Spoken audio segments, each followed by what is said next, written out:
Ladies and gentlemen, in just a moment you are going to hear the voice of a man who will tell you some tremendously important facts.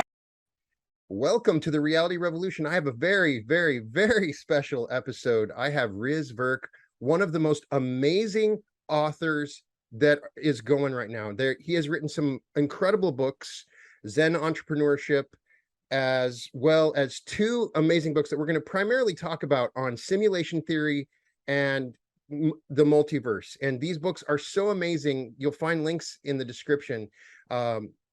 Riz Virk has done this amazing work in describing the simulation theory, explaining why it's rational from the perspective of a computer scientist.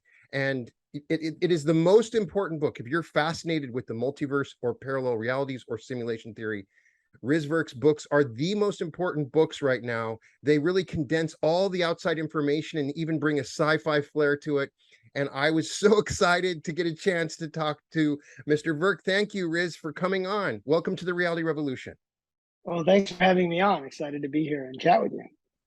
So these are big, huge topics, essentially for people maybe who have not heard about you. You wrote a book on simulated multiverse and simulation theory, and you really do an amazing job. The title, Simulation Hypothesis, you go into detail in the many aspects and ways that we are most likely living in a simulation. Now, when people hear that, they may not understand what that means, but you make a very good argument that we are essentially in a video game, that we are beings playing the game, and you offer a number of different examples referring to Philip K. Dick and physicists and pretty much anything that you can possibly think of.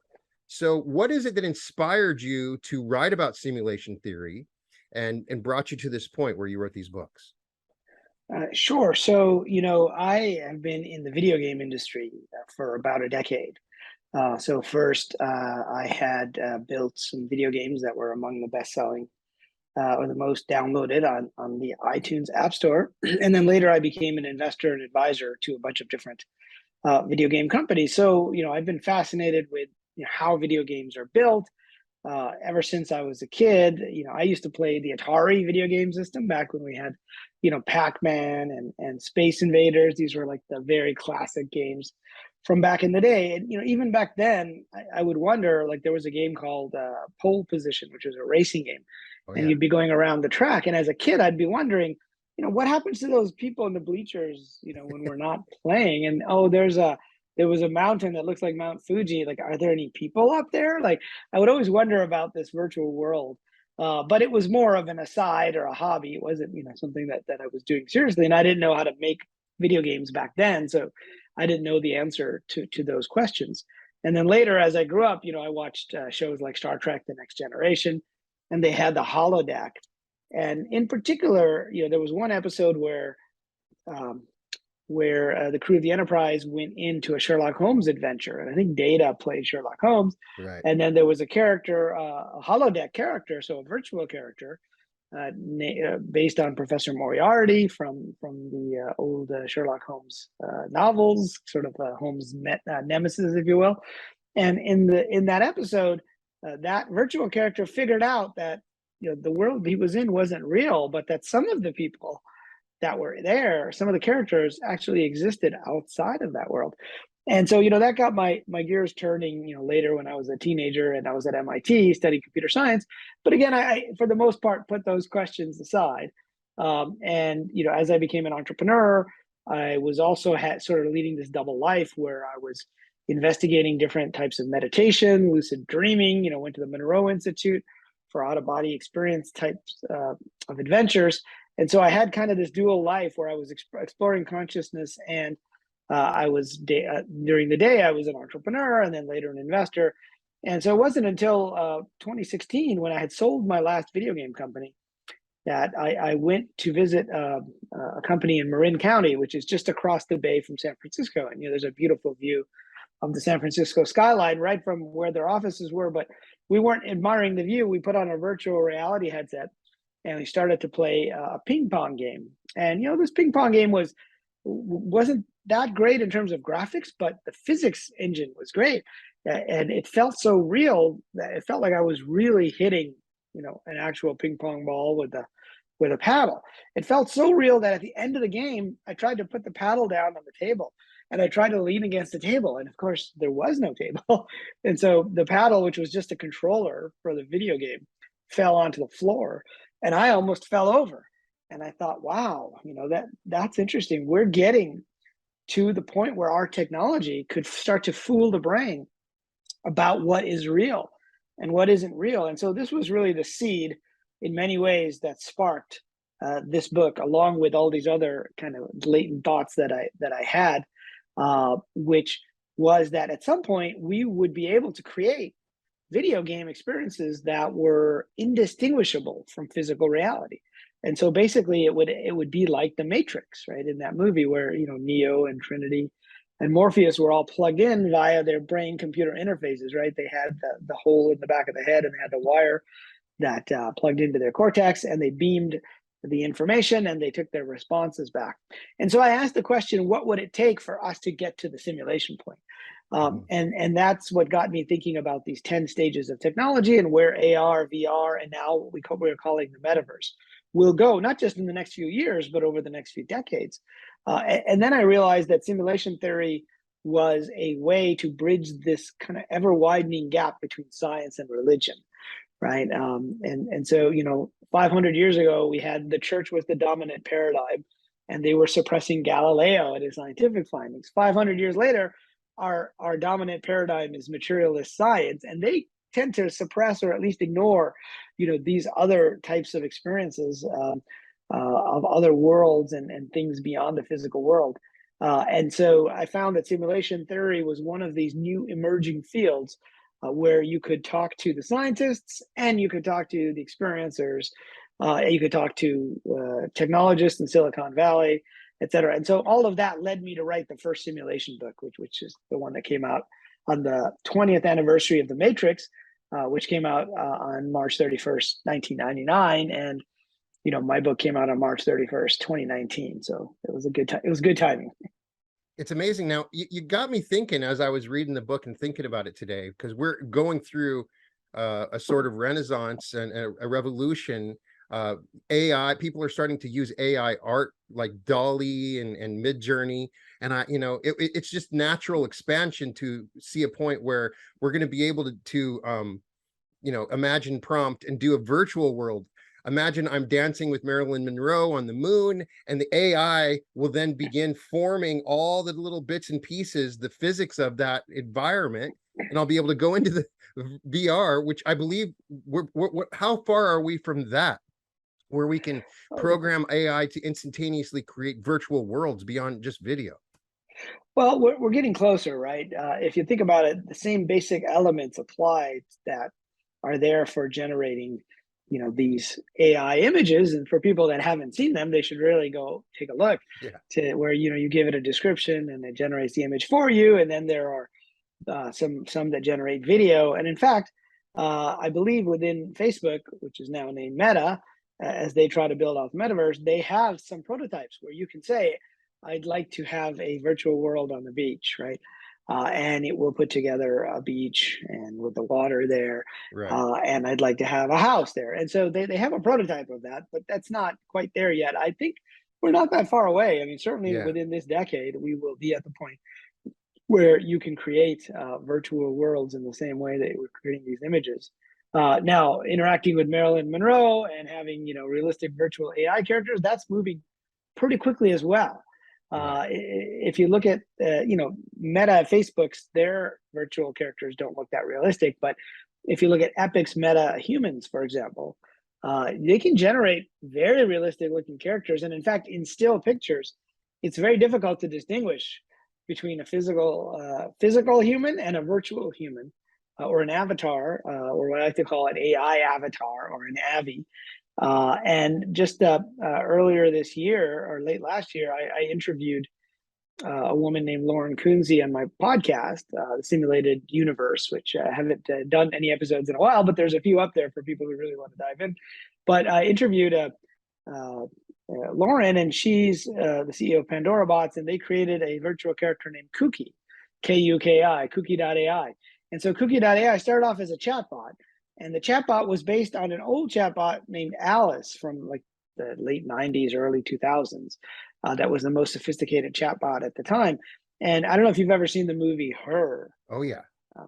Yeah, so in that movie, Joaquin Phoenix plays, I forget the guy's name, it's David, who falls in love or has a romantic relationship with an AI, which is played by the voice of Scarlett Johansson. Right. But it was just messaging and discussing back and forth. But the creator of that movie, Spike Jonze, had seen that chatbot Alice and said, "Wow, this is getting to the point where we won't be able to distinguish between whether we're talking to a human or not, and they'll tailor their responses to us." And so Kuki is in some ways the ideological heir or descendant, if you will, of that chatbot that movie Her was based on. And now they've added an avatar generated with metahumans, so it feels like you're actually talking to a real person. Now, you can still tell after a while, after a few sentences, that it's an AI. But that started moving pretty quickly as well. And just this last summer, there was the Lambda chatbot from Google, where the one engineer thought it was a sentient, a sentient being. And of course, he was dismissed, and they said no, it's not. But if you read the transcripts, they're actually gotten pretty good. And pretty good. When I read, I could understand where he was coming from.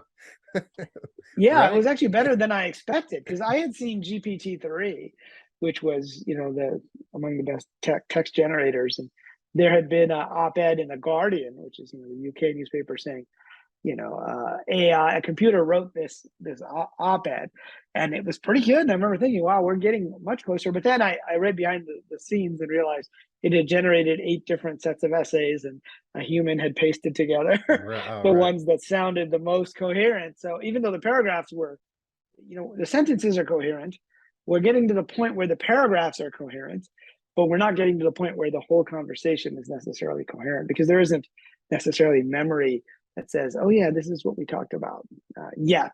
It's not, they haven't done a good job.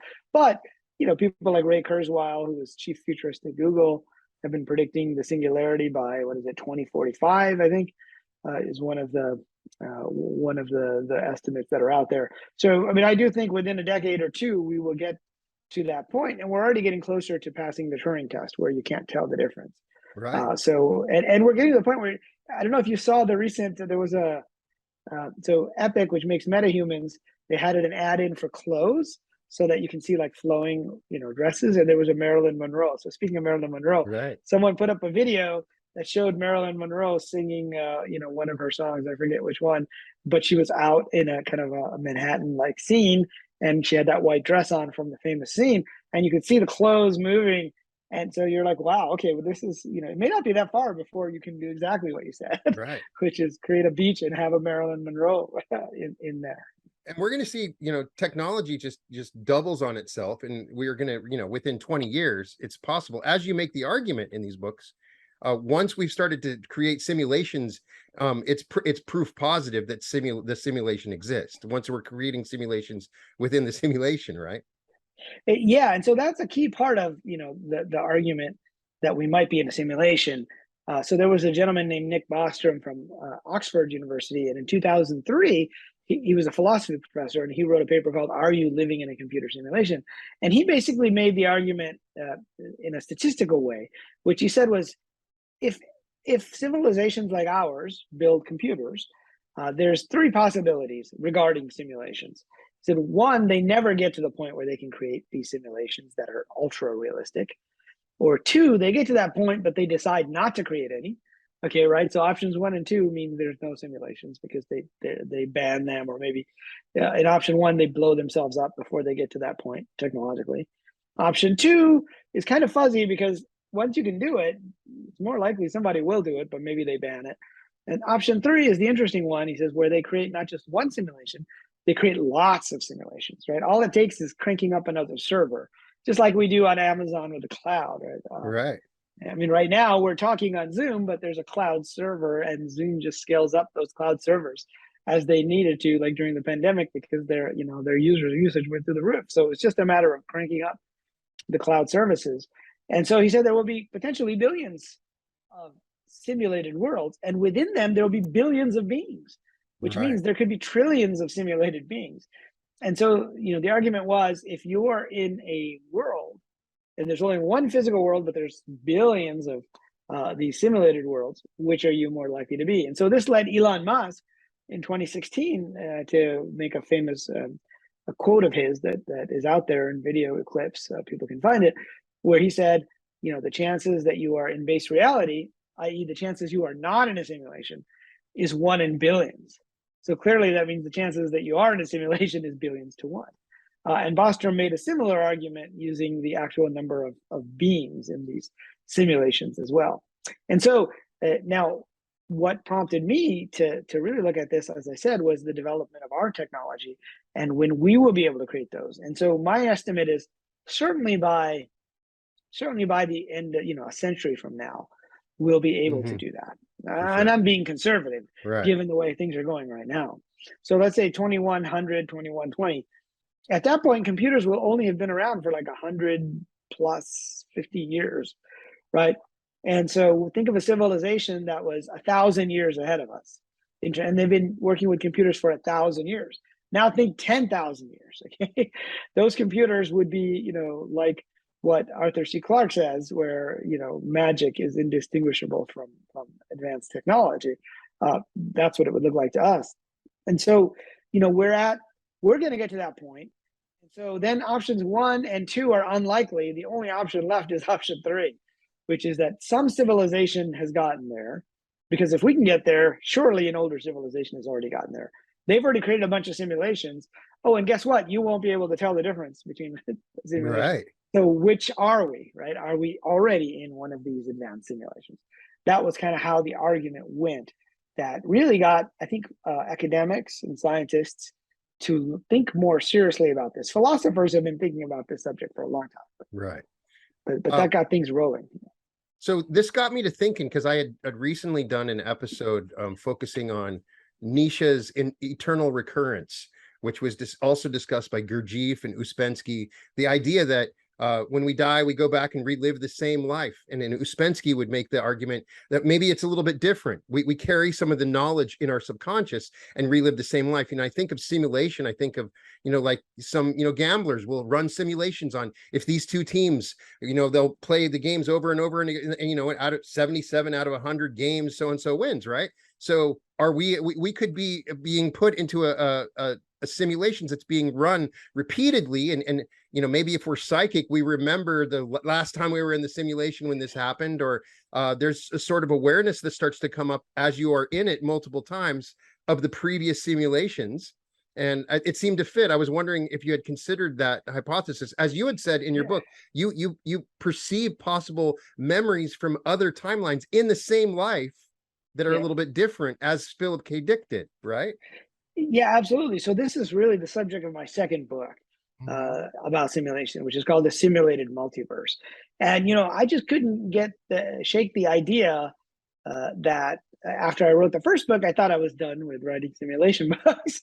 Right. Okay, been there, done that. Let me go back to Silicon Valley or academia and do something else. But I couldn't shake this thought that if you could run a simulation once, you could certainly run it multiple times, right? And so why do we run simulations? And I think you made an extremely good example there of, well, let's run 100 games and figure out who wins 77% of the time. So we run simulations for a couple of reasons. We want to know what is the most likely outcome, right? Which is what we talked about there. Let's say 75 out of 100, that's more likely. But maybe it's 2 out of the 100 are the ones we're most interested in. And so what we do is we change the variables and we rerun the simulation again, and then we do it again. And so the other reason we do it is to find the most optimal outcome, right?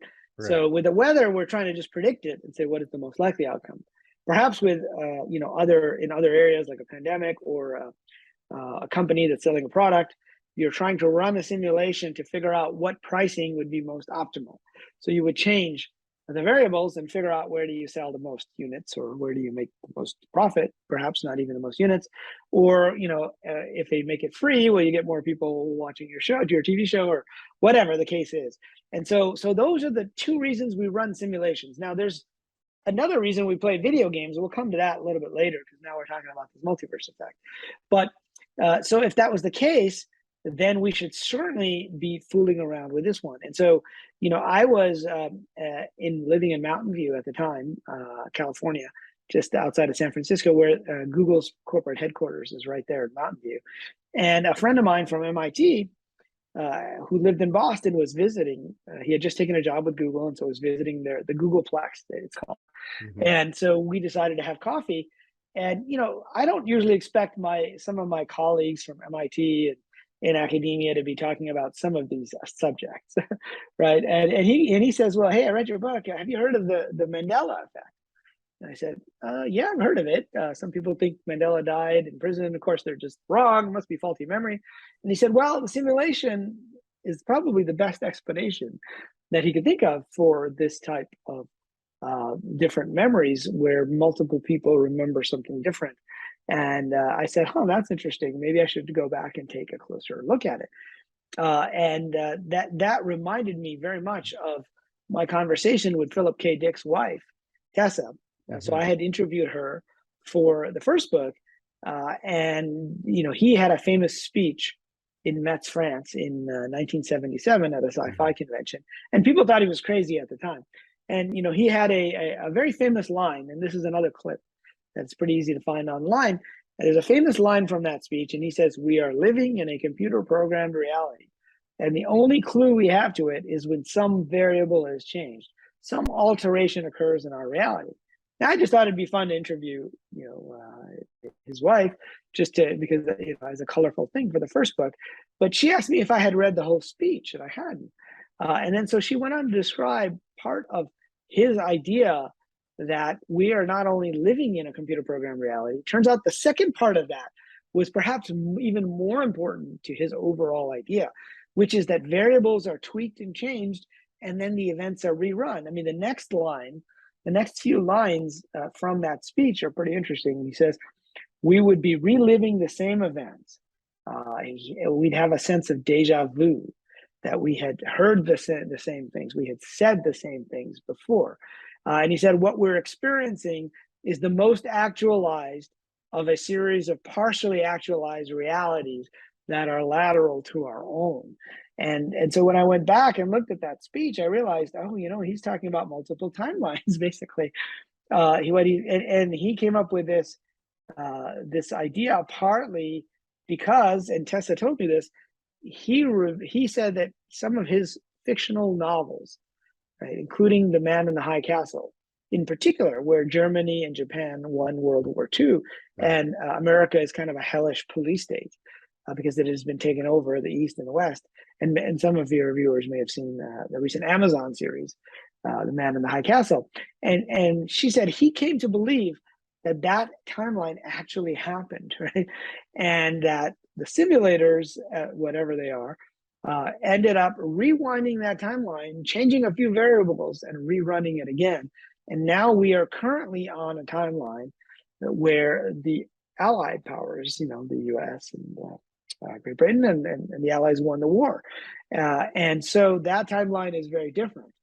But it raises this idea that we are remembering other versions of what may have happened, and actually makes sense. If we're living in a simulation, you would of course want to do that, right? Because you may want to see what happens. So the universe may be a process that is computationally irreducible.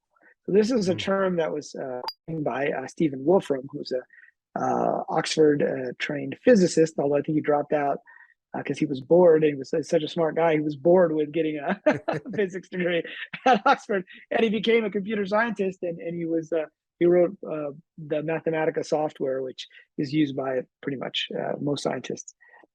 And so he started working on cellular automata.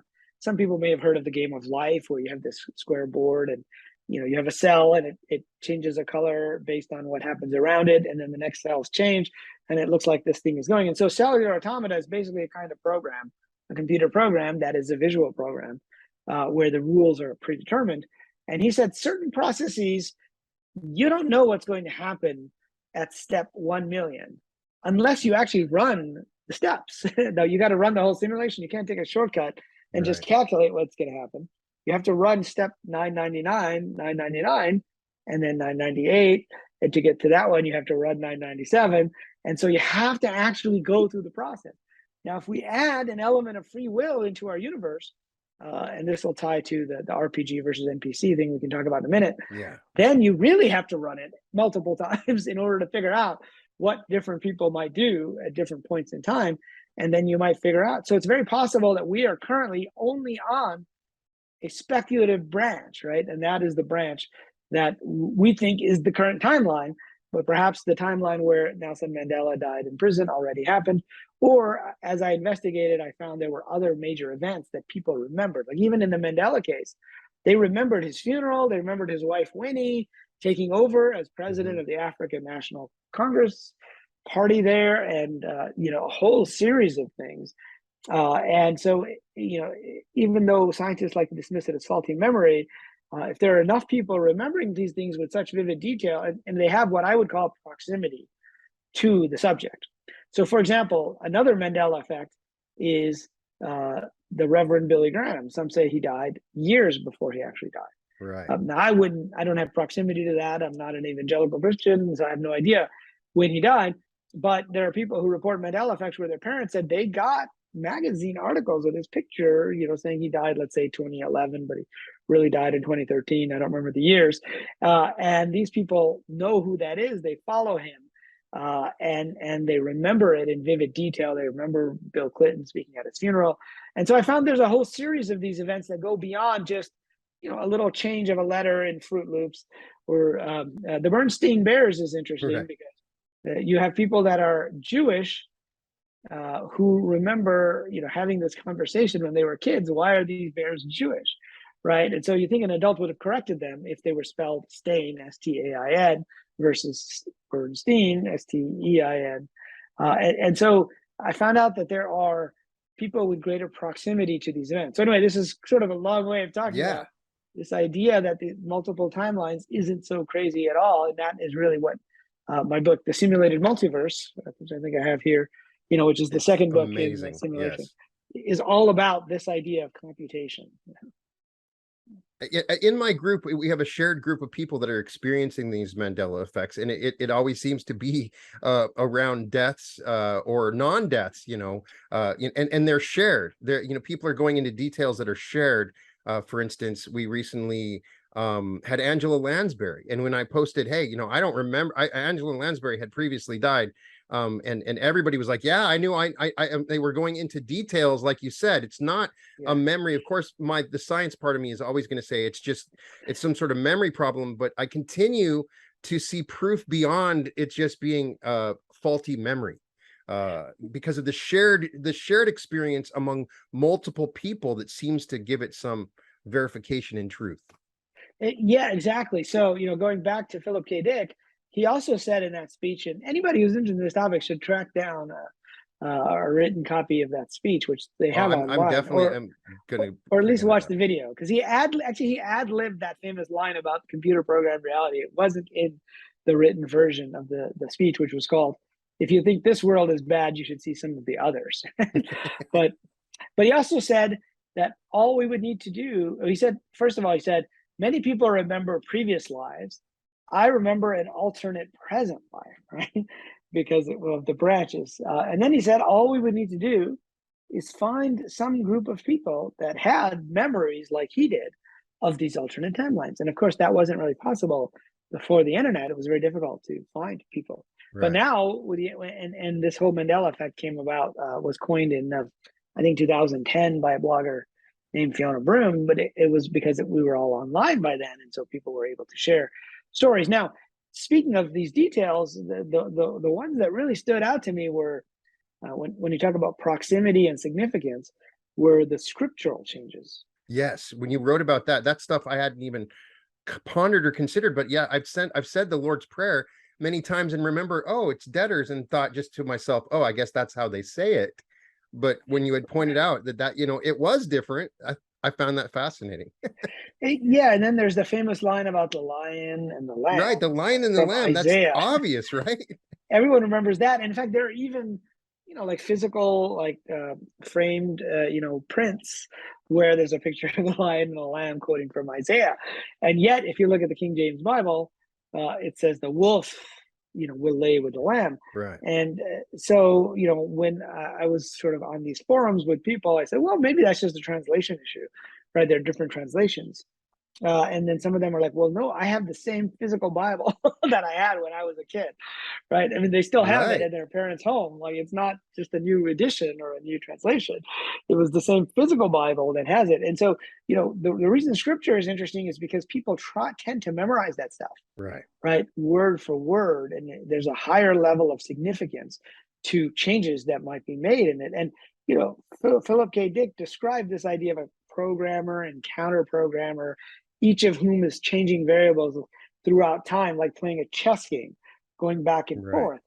And then I started to wonder, well, okay, are there any other scriptures other than the Bible, the King James Bible? Are there other scriptures that maybe have had changes? And so I started to ask about the Quran. And in the Islamic traditions, they actually memorize the Quran word for word. I found that fascinating. Just to in be case. a priest. Yeah.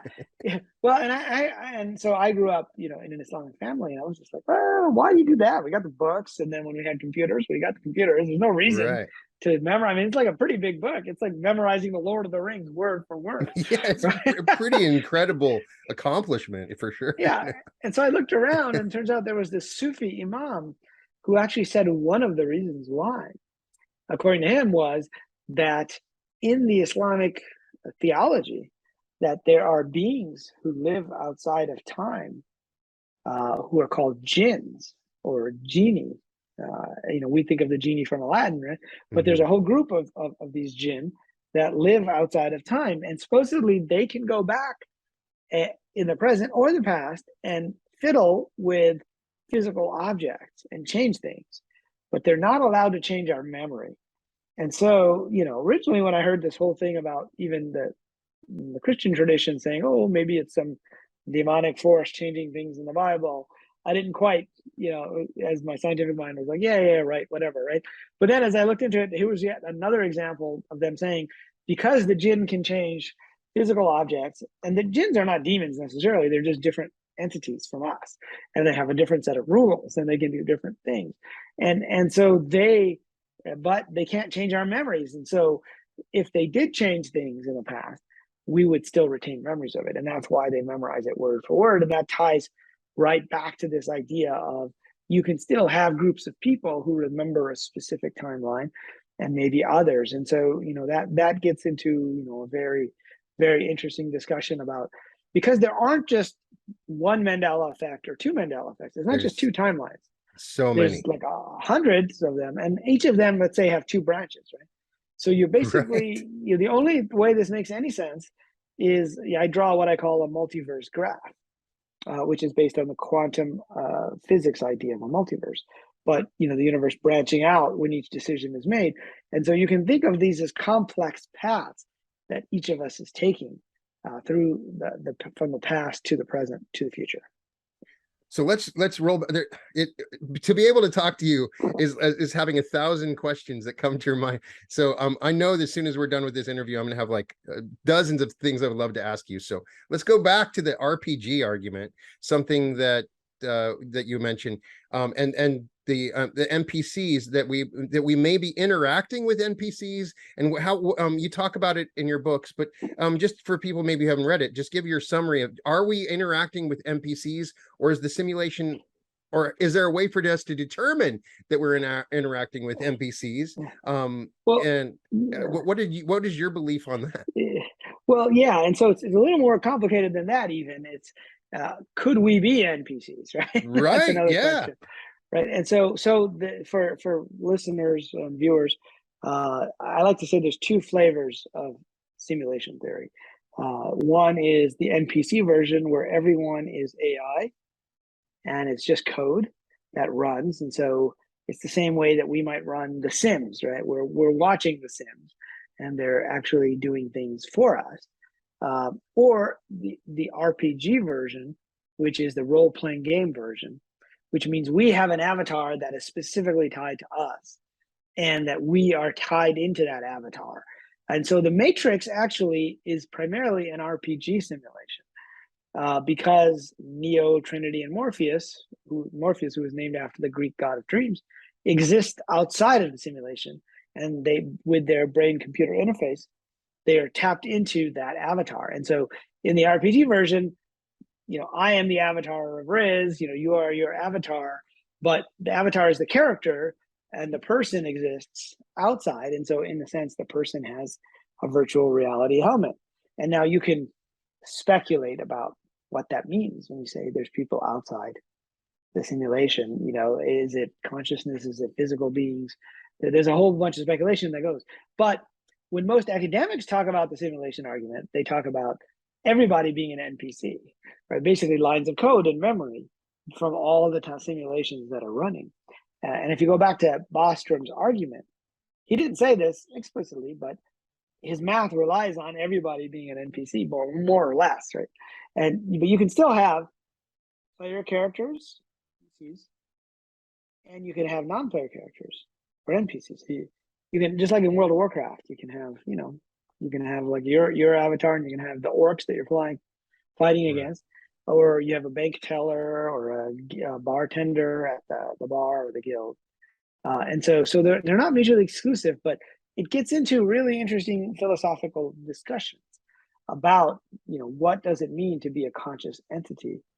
And in the religious traditions, for most of religious traditions, there's the idea of a soul that is consciousness that exists outside the body. And, the materialist scientific traditions tend to say that consciousness is just from the ground up. It's emergent from the neurons interacting with each other the way that they do. Like, that's pretty much how it works, right? And so that's kind of closer to the NPC version in a sense, because it's just the neurons, which could be simulated in code, could be the NPC. So now, the bigger question is, are we one or the other? Are there people that potentially are NPCs? And so, my belief is that my interest is closer to the RPG version, because I believe that gives us a framework to explain not only what happens in the physical world, but to explain all these unexplained phenomena, including remote viewing, near-death experiences, and other things that religions have been talking about. And so it bridges the gap, right? The RPG version actually bridges this big gap that I talked about at the beginning between religion and science. So that tends to be my interpretation of it. Right. So there are mystics and scholars that have put this argument on. I have an episode on this, that it could be a game or a drama, that there's a possibility that it's not a game, that we're not interacting in any game-like scenario, that it's a written script that we're following. So is there a way for us to determine from what we know that this is either a game or it's a script? Is there a way for us to determine that? Do you understand what I'm saying? Yeah, I think I do, but that comes down to a pretty big question about free will, right? Right. And so, I think different metaphors have been used by philosophers and by religions, going back to the Vedas 5,000 years ago, where they talked about the idea of Maya, or illusion. The world is an illusion, which was picked up by the Buddhists, but they also had this term, the lila, which means the play, right? And play has significance in multiple ways. One is just playing, as in playing a game, and two is a stage play, right? As in when you have actors. And of course, Shakespeare took up that metaphor 500 years ago, right, when he said that the world is a stage and the men and women are merely players on the stage. And so that's an interesting metaphor. And then the dream metaphor is one that's been picked up a lot. Like the Buddhists often talk about the world being a dream, and then you wake up from the dream. So these are all metaphors from the past. And then Yogananda, who wrote Autobiography of a Yogi, which is one of the best known books on the Eastern traditions in the US, in the 1920s, he updated the metaphor.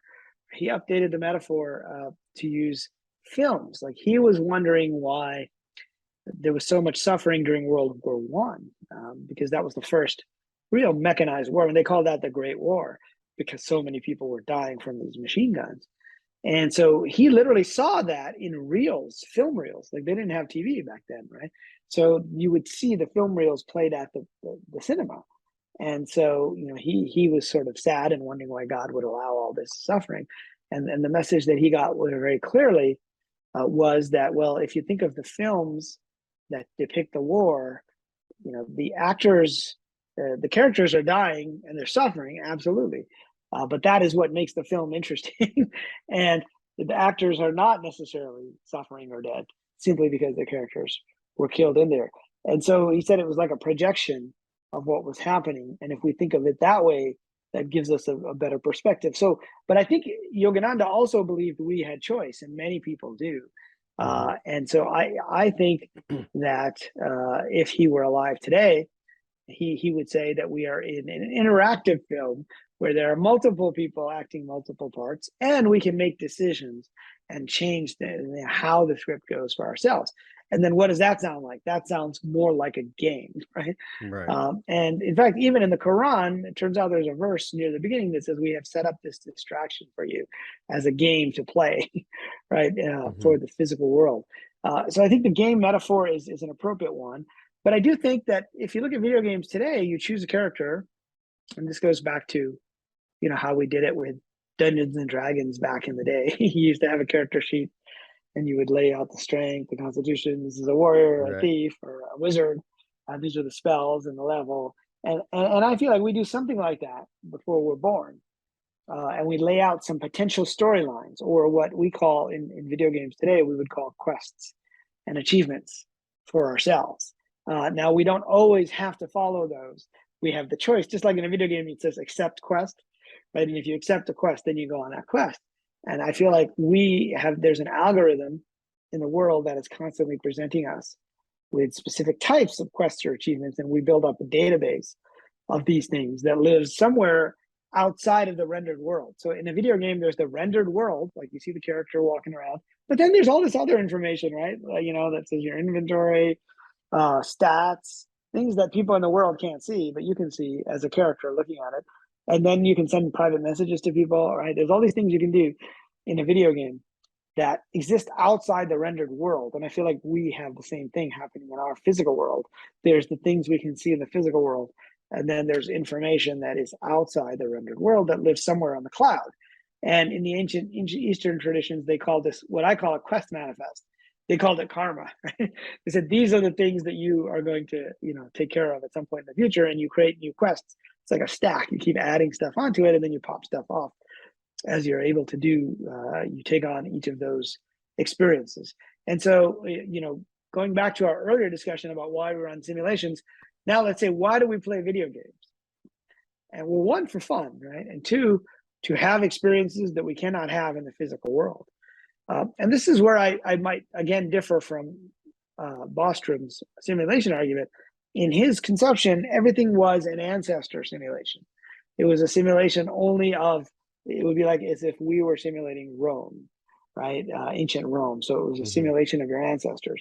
But, I might play a fantasy game because I can't, get on a dragon and fly around in real life, quote unquote real life, but I can do it inside a video game. And so perhaps there are experiences that you can only have as an embodied character inside a video game or a simulated environment.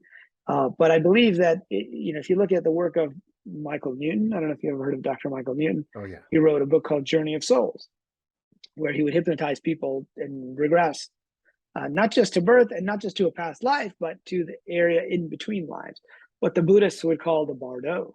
And what he found fairly consistently was people remembered in hypnotic state this period of time before they were born, when they were ready to leave wherever the outside base reality is, almost like a technological screen which showed like paths and major decision points that they might make along the way.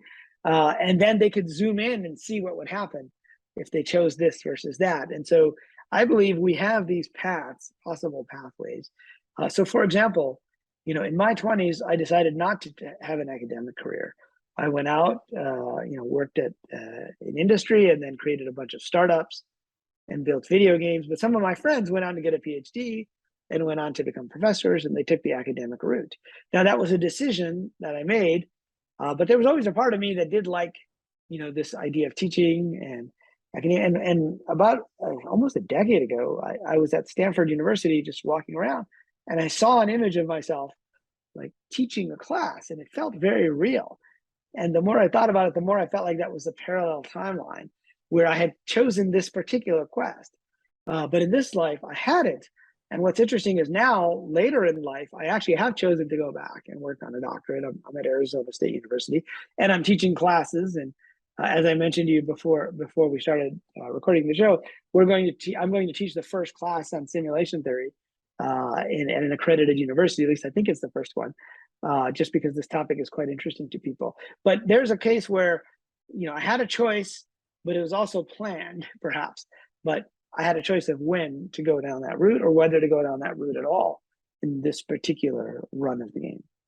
So it really makes us, if you accept just some level of what you're saying, we can really start to question our memory. We may have been installed in the simulation when we were 20 or 25, and we're forced to, we have all these memories as if they just happened yesterday, but we really don't know when we started.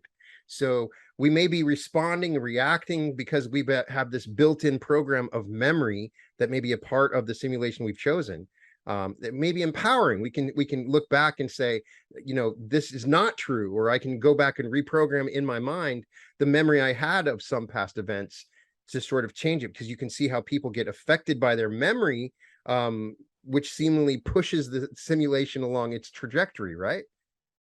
Yeah, and so memory is information at that point in time, and this is where we go back to both the writings of Philip K. Dick, and false memories were a big part of his work. It was one of those things he liked to go back to, like in Blade Runner, where you have you have the android Rachel who has the memories of being a kid, and then Total Recall is another one.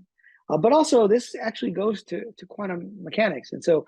The multiverse and the quantum multiverse is all about, generally speaking, when you think about it, it gets back to that basic problem of quantum indeterminacy and how we interpret that. And the best way to understand it is Schrodinger's cat, which most people have heard of at this point, is a cat in a box that Schrodinger, one of the fathers of quantum mechanics, said, and after an hour, there's a 50% chance the cat is dead and a 50% chance the cat is alive. And we, common sense tells us, well, it's only one or the other. Right? It's got to be alive or dead. It can't be both. We just don't know because we haven't looked in the box. But what quantum mechanics tells us again and again, and he came up with this example because he thought this was ridiculous, but it turns out that's what the experiments are telling us, is that the cat is in a state of superposition, which means the cat has two different values, alive and dead. And so in a sense, there are two possible presents, as in now, one where the cat is alive and one is dead. But it's when we look inside that physicists say the probability wave, the probability of all the possibilities, condenses down to a single probability, which is what we see at the time. And then we move forward from that point. And so the quantum multiverse is basically saying the universe splits in two. There is the version where the cat is alive and a version where the cat is dead, but this happens for every single decision along the way. Now, the plot really thickens when you go to talk about the past, right? Which is what you're talking about. So yeah, I think most people can.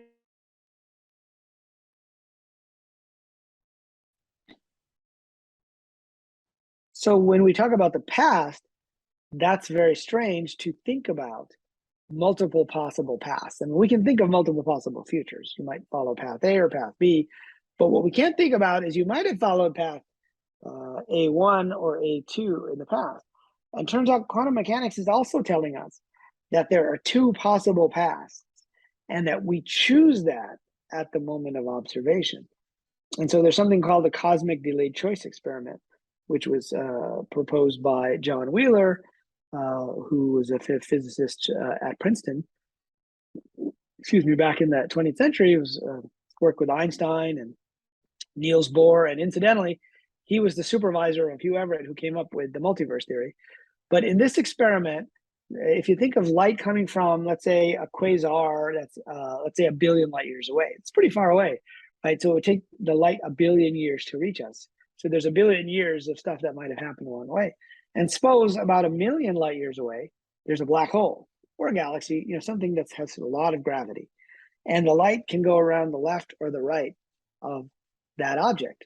So how long ago would the decision have been made whether the light went to the left or the right? A million years ago, because it's a million light years away, right? And so it takes the light a million years to reach us. And so we can set up detectors here on Earth that measure whether the light was polarized this way or that way. Let's say it went to the left or to the right of that object. Right. And so it turns out, at least if the results of this are true, this experiment, and they seem to be, that the decision about whether to go left or right of the galaxy is not made a million years ago. It's made now. It's made when you measure it.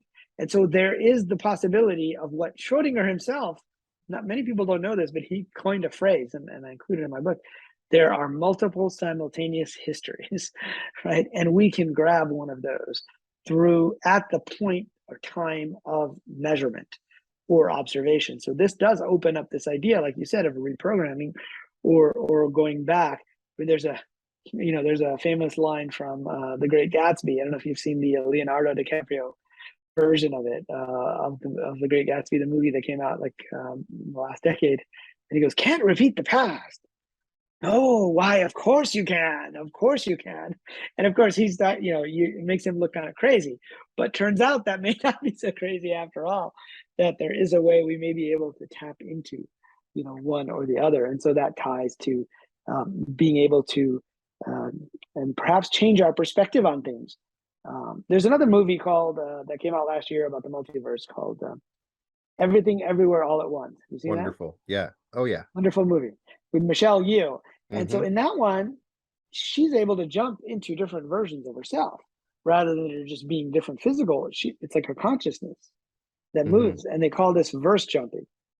And she's able to bring back, some of the information and her abilities from these other universes, like knowing kung fu, into this life. And so we may be able to do something like that as well. It's so much fun to think about. So simulation theory might give some credence to the idea that our imagination creates reality. If we understand it, that we may have some effect with our consciousness on reality. We may not be stuck in the programming. If we understand we're in the simulation, we may have some ability to change it.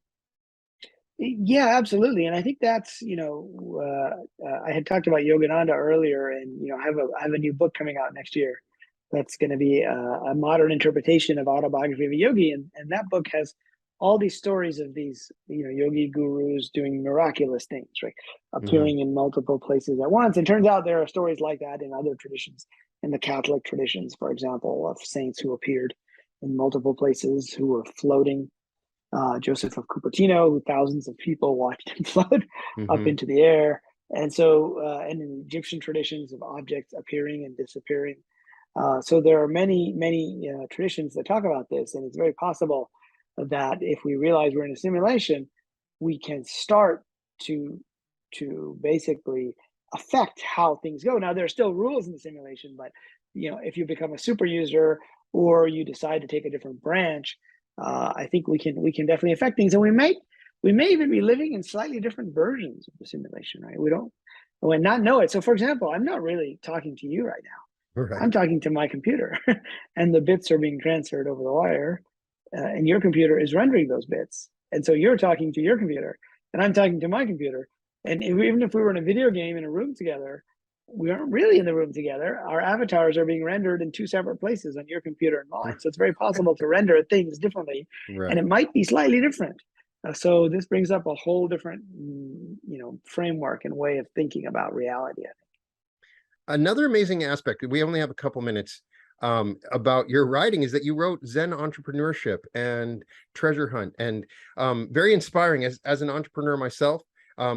You sort of relate the spirituality to your entrepreneurial journey, and so I wanted to get an idea from you how those things influenced your entrepreneurial journey. Obviously, it was very important at the beginning of your career. You had all these startups. You're an investor, and then you mentioned in the Zen Entrepreneur book about meeting this really cool VC person who kind of analyzed your energy. I was fascinated by that. So and they seem related. So how has your spiritual journey affected your entrepreneurial journey at the same time?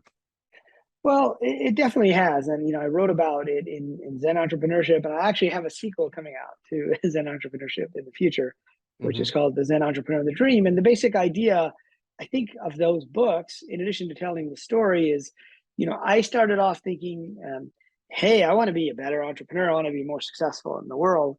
And so I was looking to learn meditation or yoga or these other techniques to try to improve my concentration, to try to be better in the world.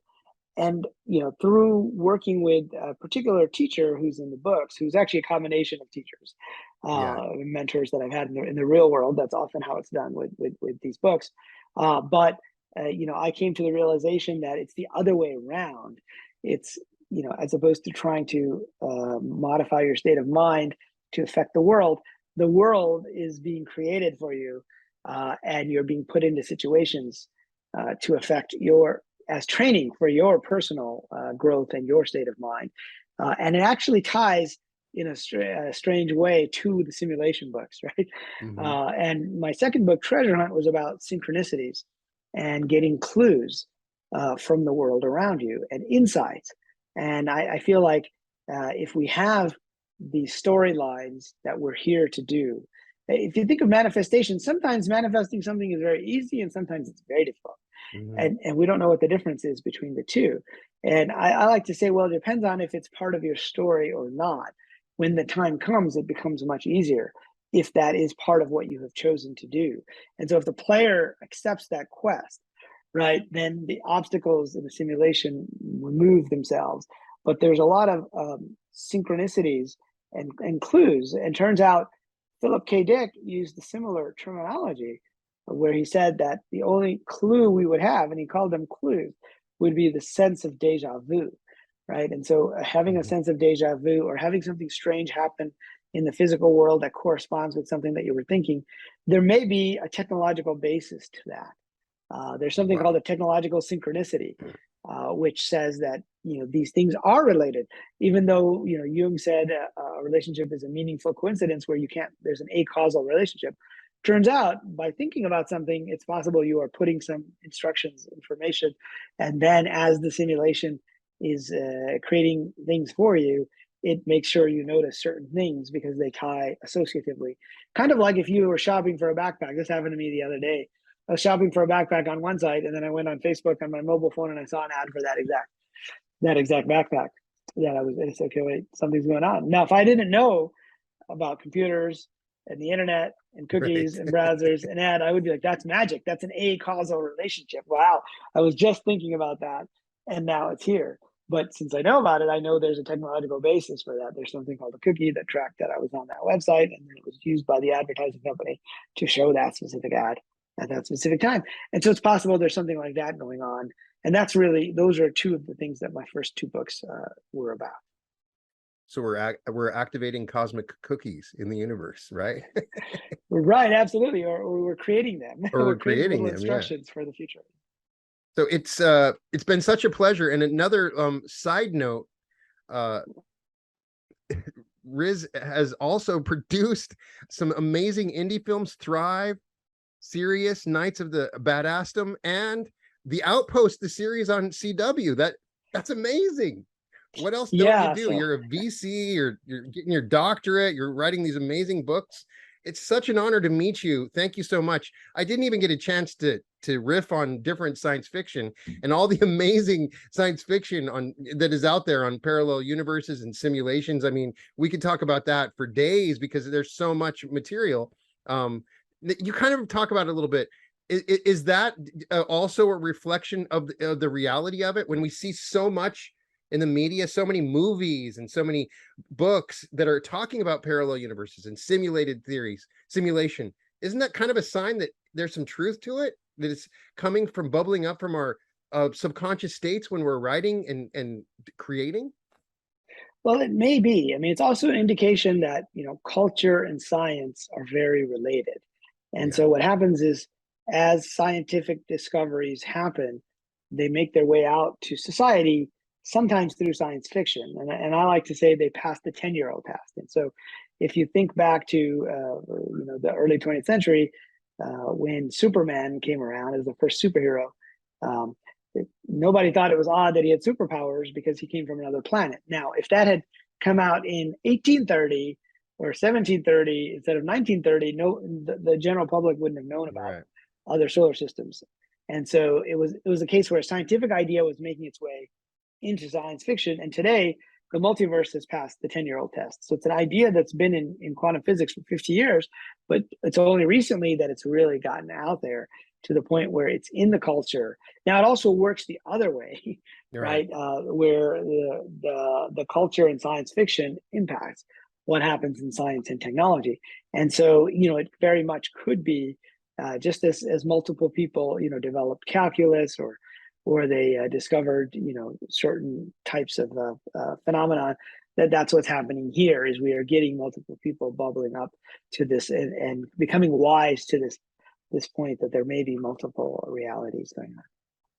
Well, thank you very much. I might need to move to Tempe to take your class because I bet it's going to be super fascinating. But in any case, thank you so much for coming on the Reality Revolution, Mr. Virk, and soon to be Dr. Virk. And welcome to the Reality Revolution.